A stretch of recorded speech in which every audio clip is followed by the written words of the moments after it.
అదేంటనబ్బా మన మనుషులు అమ్మవారి పేర్లు చెప్పేసి భలే ఎంజాయ్ చేసాం కదా! మేము గూడా అంతే. దేవుడికి పొంగల్ పెట్టుకున్నామా లేదా, ఇద్దరికీ చెరొక్క కోడిని సమర్పించేసామా, ఇంటికొచ్చిన తర్వాత 2 కోళ్ళని ఏం చేయాలని బాగా థింక్ చేసి, ఒక కోడినొచ్చి ఫ్రై చేసేసి, ఇంకో కోడినొచ్చి చికెన్ పకోడీకి మ్యారినేట్ చేసేస్తున్నానండి.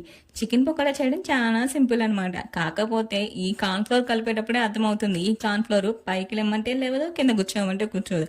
ఎటూ కదలదు కాసేపు.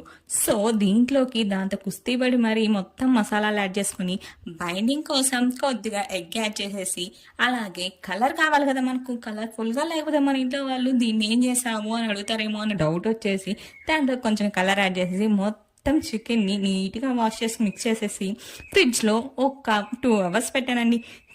బాగా మ్యారినేట్ అయిన చికెన్ తీసేసి వేడి వేడిగా మసలుతున్న ఆయిల్లో బాగా డీప్ ఫ్రై చేసేసుకోవడం అనమాట. కాకపోతే ఇక్కడ నేను యూజ్ చేసిన చిన్న టిప్ ఏంటంటే చికెన్ని 2 times ఫ్రై చేశాను. సో క్రిస్పీగా వచ్చిందనమాట.